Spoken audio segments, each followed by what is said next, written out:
Hi and welcome to another episode of Walking with Walfinch. I'm joined today by the lovely Liz Blacklock, the Chief Exec of NAS. Hello. Welcome. Thank you. So, Thank you. Liz, tell us a little bit about yourself. So, Chief Exec of NAS. Essentially, I'm a registered nurse. I've been nursing for more years than I care to remember. And 10 years ago, I decided, on the back of seeing lots of within the community was always where my heart was. On the back of seeing some really poor care in the old days of 0 hours and 20 trying to split three ways and working across Portsmouth, these carers are never turning up. I thought, got to do this better, can do this better. So we thought, right, so it wasn't then actually, several years on we thought let's start a business. So we started Lapis Care, which is my domiciliary care company, which we're still running. Award winning actually. I'm very proud to say that we've won 4 consecutive, bearing in mind we're tiny, we've won 4 consecutive homecare.co.uk awards. Really? In line for our 5th this year. So I'm super proud of that. Because I wanted evidence that it could be done differently and better. However, there's always the downside to every theory, and unfortunately, when you're running, as we all know, an ethical, values-based company, the company doesn't do so well as because policy gets in the way. But that's Anyway, but moving on, so I joined up my team to NAS because we're obviously very much how do we support our team, how our tagline, if you want, is careful staff, is careful clients, which works, it's very true. So we joined our team to NAS as a corporate member. Then I started having conversations, well, funny enough, way back when I had a conversation with Carolina, who was my predecessor there, and then started talking to Paul Featherston, who's our founder, and he we just had a synergy and we just started talking, and suddenly I found myself as a director of operations, and then the next thing it's, do you want me to achieve it that this? Oh, okay then, what, right, yeah, so that's where we are. Wow. And sort of present day, and I have to say I now find myself doing all manner of things I would never have dreamt of 10 years ago. Wonderful. And yesterday it kind of came to a head because I was walking across Westminster Bridge and I just literally had to stop and pinch myself. I thought, what am I doing? I'm walking across Westminster Bridge, heading into the Houses of Parliament for a meeting with a leader of a major political party. Where did that come from? You know? Amazing. But, yeah. That is just really quite phenomenal. It is. I'm super proud and super excited, and yes, there are days when you just say, oh my goodness me, you know, can it get any worse? And then you get days like that. Yeah. And I think we've got to remember the days like that, and you just think it's testament to the care sector, it's testament to how far we've all come. Yeah. And as you know, my passion is the register, and getting that, because I'm not one for doing no. Nobody said I don't do no. I eat no for breakfast. No. So we started that off because it just wasn't happening, and it just keeps, like everything in care, the ball keeps getting the can down the line, and we just think, how can we be asking, especially now, how can we be asking all these people to go into people's homes and do all manner of private and personal things and not give them the respect and the recognition and value that they deserve? And when I used to think, and when I hear how they were just by medical professionals of all folk, and I just think I wouldn't have dreamt in my day of nursing talking to carers the way that people get spoken to now. And they say jump, we meant to say how high. You've got delegated responsibility coming in. They're adding more and more to the list, and yet the funding's not following. I mean, I was sat listening to you again, as I always do, with my nodding dog head up at the show last week, and you were with Naja, weren't you, and Carolina? Yes. Yeah. And I know whenever I'm just like this all the time. Yeah, completely agree with all that. And but it's true. It's just so frustrating when they keep adding more to responsibility, and they don't seem to understand. I said it would come naturally. They don't seem to understand, and I said yesterday that there will be a point if they don't sort of where there will be no carers. Yeah. Because we will all shut up, and I'm one of those classic small medium providers. I don't have a big company behind me, and we'll be out of a job, and then the people left doing the job will be the people not so savoury, shall we say, who are not necessarily paying attention, and the people in the middle of all this are the clients. And so that's the problem that we've got. Yeah. And in your mind, what is the solution? The solution's manyfold, many things. A register for one, and it's by no means not the only solution. Register for care workers. Yeah, register for carers in England, because obviously Northern Ireland and Scotland and Wales have got one. I'm not going to lie, they have had their challenges, and we know that, and I know that skills for carer still, their vote is still out on whether there's the evidence, but I think personally it's a no-brainer, and I think we're all going to have to agree to disagree on that. But education for the public, education for politicians about what care is. And so how would that happen? How would that happen? Politely, lots and lots of talking, and I was just thinking, funny enough, I was laying in bed thinking about that this morning, how we're going to make this happen. And I think just standing up and we've just got to, it's almost like drip feeding it. We've just got to keep drip feeding the message. I don't know, to be honest, because I think they will only hear what they want to hear. But I think even if we can get it into the public's minds, and then we're just going to have to. It's not a quick win by any stretch. It's a slow burner. But I think we've just got to keep sending that same message about what care is. It's not free at the point of contact that people think it is. You've got to start planning it. You've got to understand that, you know, if you don't plan it and keep control of your needs in the future, potentially you're going to be stuck in a position of no control where you're just flung into a catastrophe, and then there are no carers. And the problem is, and that's where, and just getting an understanding of what social care actually is, because everybody don't understand. And so if you're an older person, how much are you likely to spend on care, do you know? Oh gosh, I mean, I think that would depend on, I mean, for my rates, if you consider that Home Care Association now is saying that the minimum cost of care for home care is £32.14 an hour. Mm-hmm. Now, if you're thinking, I mean, I'll let you do the maths on it, but if you work that out, if you've got 5 visits an hour a week, or 7 visits a week of an hour, it doesn't take long to add up. And then you've got live-in care, which is, you know, upwards of £800 a week. Mm-hmm. You've got obviously care homes. My father was in a care home just for respite last year, and I think we paid probably £1,800 a week. Mm-hmm. It's expensive, and this is what people don't understand. Yeah. And I think we've got to start getting the message through that they need to start planning it into their estate planning. Start thinking about it. Start planning it. It's not a fun subject. It's not a sexy subject. No. But we've got to help people understand that they just think they don't need it, and then they think when they need it, it's like the NHS, and suddenly they have a massive shock. And then you get that's very expensive, and people don't, because they don't understand what care means. They don't understand the value. They don't understand it's not just about washing someone's face. It's not just about preparing a meal. You're going in. You don't know what you're going into. And you could be fair. And this is the bit that people need to value. Yeah. And that's really interesting, I think. We're doing some off-roading here now. You know, I've started putting a fund away for myself, actually, for the same situation, because I think, well, if you give that enough time, it'll mean something in later years, and it won't hurt as much then, and you can not scrimp on getting good quality care and services then. So we've got, you know, education, we've got a register, we've got planning. Yes. So what other solutions are there to the problem? I think collaboration between providers, between different entities. I think talking, working with our medical professional colleagues. I think we are. I mean, it's called health and social care, as we know. Yeah. So where's the and? And again, that's going back. I still think it comes back to education and just understanding. I mean, I always say that.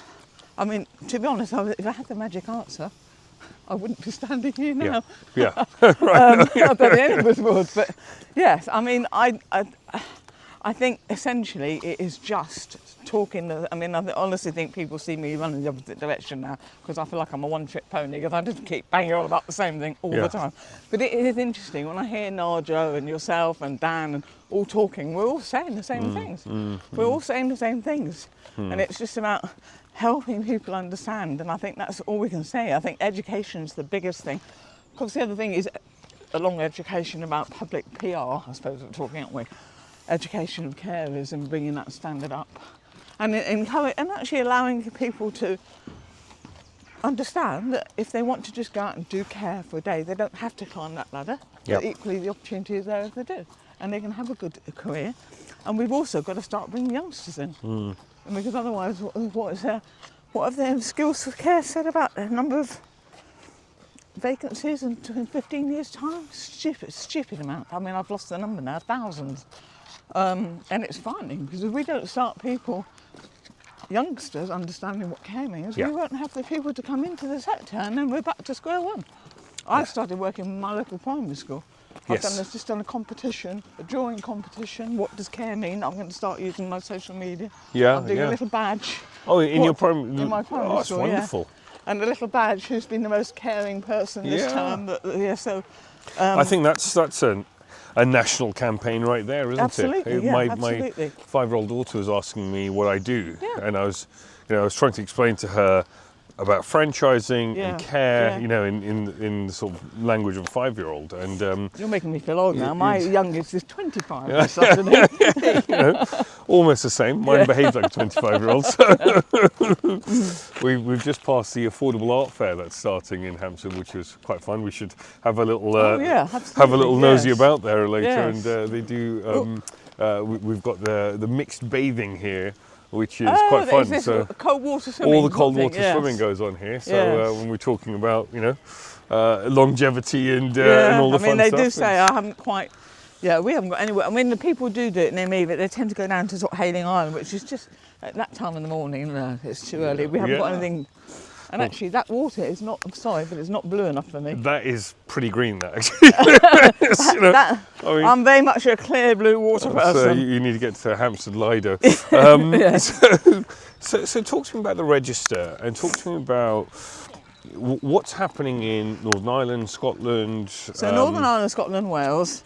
In the last, I suppose, I have to be honest, because it happened before I have got mandated registers. So basically, the governments, the devolved governments, have taken the mantle and they said, right, we're going to anyone that works. No, not anyone that works in care. And it's slightly different in each country. For instance, Northern Ireland don't register PAs. Scotland have done it again slightly differently, but basically, some people didn't, and they phased it in. So basically, but people. Domiciliary care workers essentially are working within care have to be registered, aka nurses, to work within care. Now that's not. Unfortunately, they've all made slight errors, and what we're going to try and do is learn from those errors. They're not errors, challenges, shall we say? They're not errors because you live and learn. You don't know about something until you've done it. So what are the positives in that? I'm still going. You still going? Yeah, too much talking, not enough drinking. So tell me, what do you think the kind of key positive takeaways are? And and this could be your gut instinct as well. I think it's safeguarding. It's safeguarding the public, isn't it? And it goes back to what I was saying. It's by no means the whole answer. Just because someone's on a register does not make them a perfect. I mean, nurse, doctor, everyone. That's why we have registers, but it just means that you've got a recourse if there's an issue.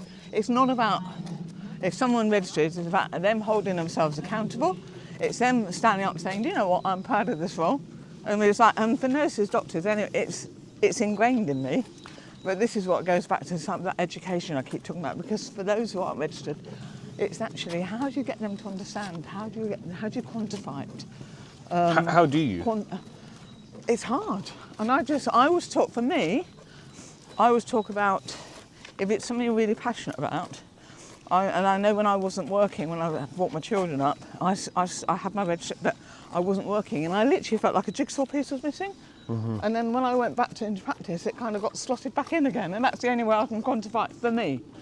And it's so there's something really passionate, and a lot of my teams, Liz, we do this, we do that. I had a team member that literally was in the first 2 weeks of her job, and she walked into someone having a cardiac arrest, and she's still with me because of the way we sent her off for the day, and we looked after her, and we counselled her, and she could have walked off. And that's about value, and it's about understanding, and that's about saying this is what you do is valuable.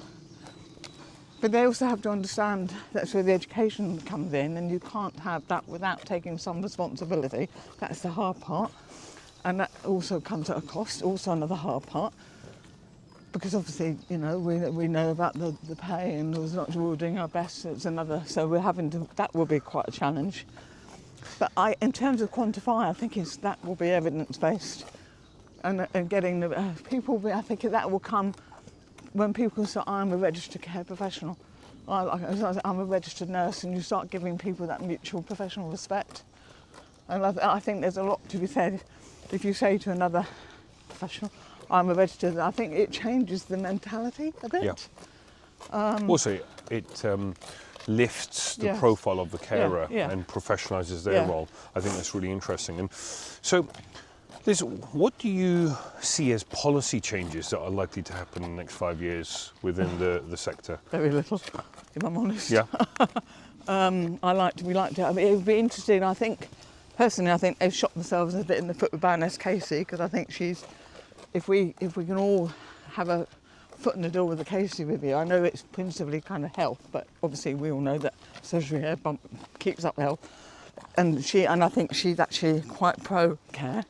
I think she won't just toe the party line. So it will be interesting, even though we're still talking years. But in terms of, I genuinely, I was at a meeting last, I genuinely can't answer that question, if I'm honest, because I genuinely don't know. I can't see.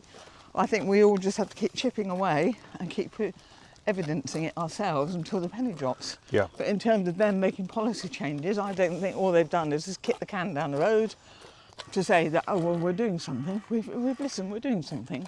But actually, realistically, what are they doing? I mean, we've still got all the funding issues. So Liz, if you had a message for care providers to say, well, I would do these 3 things in the next 90 days, and that will help improve your businesses, because I'm a big believer of the care sector being propped up by entrepreneurs, and I talk about this often about it needs to be a margins focused business. It's not just about providing good quality care. You can't actually do that unless you're charging quite a lot of money, actually. So 3 messages to care providers, or 3 to-dos, if you had a magic wand with care providers, what would they be? Don't be so competitive. Listen to each other. Work with each other. Support each other. That's why there's probably about 4 things on our own. Be kind to your staff, and just actually a little bit goes a long way. And yes, I know as a business owner, and I have to say, HI, if I'm honest, it's the thing that keeps me awake at night and turns my stomach, because it's so hard.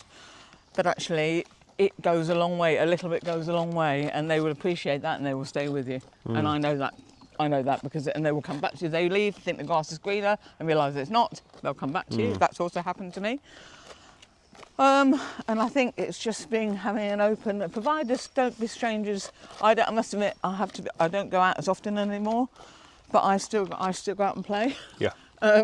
And the clients love that. And actually, I mean, it tends to be certain, because actually I'm probably a bit rusty now, even though, and so I tend to go to certain, probably the easy ones, but they love it when I come in. Yeah. So just be open. Just keep your presence open. Be transparent. If you make a mistake, put your hand up. Yeah. There's more than 3. Is that enough? No, it's wonderful. And usually at the end of these things, I ask for one actionable item for business owners. But today I'm going to ask you a slightly different question. If you were the PM for a day, what would you do? Listen. Listen to the people who know what they're talking about. Visit. Be open-minded. Stop pretending you know care when you actually don't. Stop trying to make decisions about something you because you don't know, and pay attention to what we're telling you. Wonderful. Thank you very much, Liz. I've learnt a lot. I've really enjoyed it, and Thank you. No, I've enjoyed an absolute pleasure. Oh yes, you too. Now I need to get you on mine. Right. And that's a wrap from us. That's another episode of Walking with Walfinch. I enjoyed filming it. I hope you enjoyed listening. Thank you for tuning in.